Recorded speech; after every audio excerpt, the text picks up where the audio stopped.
J'ai été première dauphine de mon pays, que je vais taire le nom, sinon je serai très vite reconnue.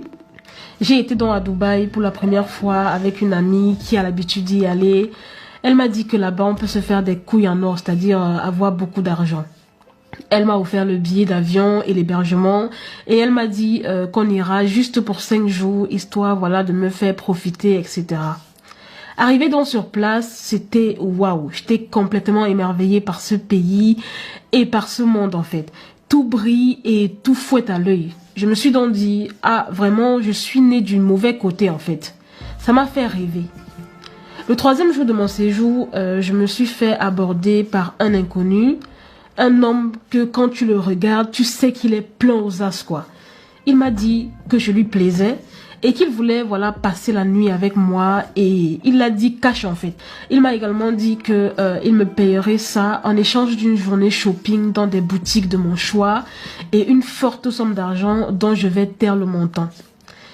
Étonnée donc de sa proposition, voilà, j'en parle à mon amie et elle me dit qu'ici à Dubaï, c'est comme ça. Mais d'après elle, je ne devais rien craindre parce que je devais penser à tous les sacs, tous les accessoires de marque, etc. que je pouvais avoir en une seule journée et sans compter la grosse somme d'argent que j'aurais eu en échange de juste une seule nuit. Déjà, Evelyne, là, peu importe la personne sur cette terre, je pense que arriver à Dubaï, ça ne peut que mettre les étoiles dans les yeux et puis de l'eau à la bouche. Mais là où pour moi ça ne passe pas, c'est avec ton amie.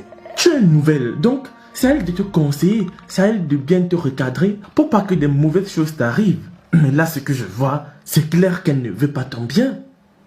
En tout cas, continuons. J'ai donc fait l'erreur d'accepter cet échange. Alors le rendez-vous était fixé pour le lendemain.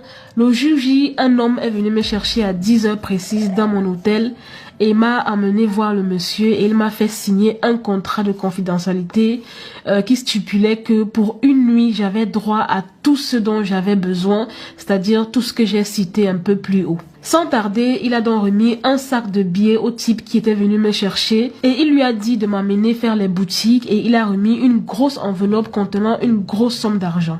J'ai passé vraiment une journée de rêve entre les grosses boutiques, etc. Pour la première fois, je pouvais m'offrir un sac Chanel et des sandales Hermès et même plus encore.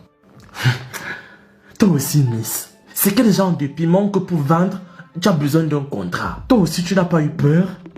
Laissons même ton ami de côté. Toi aussi, tu n'as pas vu qu'il y avait quelque chose qui ne tournait pas rond dans l'histoire? Ah! Tu as été aveuglé par l'argent et les sacs Chanel et les babouches Hermès. D'accord. Continue à nous raconter. Après mon shopping, le mec m'a posé à mon hôtel et m'a dit de me préparer pour 22 heures, comme quoi il allait revenir me chercher pour accomplir ma mission en fait. Tellement heureuse de mes achats, je me fichais vraiment de la suite. Et Dieu, mon calvaire allait commencer. Il n'était pas seul, il y avait 4 autres hommes avec lui. Et je n'avais même pas le droit de parler, je devais juste subir.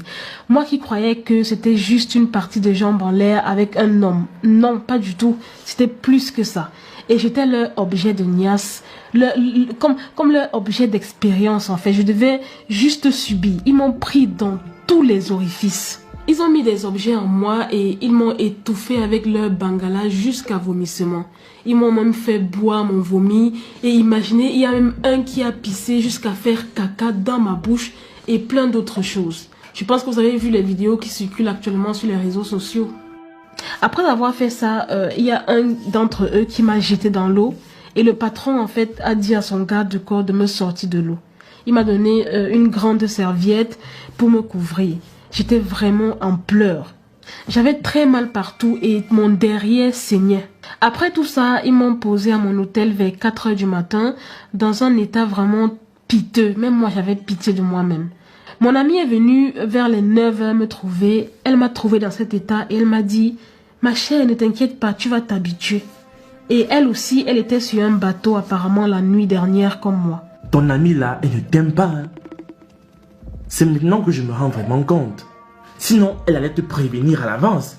Elle allait te mettre dans le bain pour que tu saches exactement dans quel milieu est-ce que tu mets le pied. Parce que ça là, on ne peut pas s'habituer à ça. Je veux dire, même jusqu'en 2500, tu ne pourras jamais t'habituer à ça. Et comme si ce n'était pas fini, il te jette dans l'eau. Bon, dis-nous, et si tu te noyais là-bas, si tu mourais là-bas, qui allait porter ton sac Chanel et puis tes babouches Hermès là? Maintenant, dis-nous ce qui s'est passé avec ton ami. Je lui ai demandé pourquoi elle ne m'avait pas averti en fait sur ce qui allait se passer.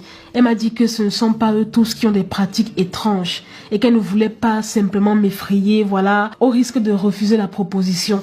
En fait, j'étais choquée. Comment est-ce qu'elle a pu me faire ça? Je me suis sentie sale. J'ai perdu mon humanité. J'avais envie de mourir. Tout ce que j'ai acquis comme bien en échange de cette nuit me dégoûtait en fait. J'avais besoin d'en parler parce que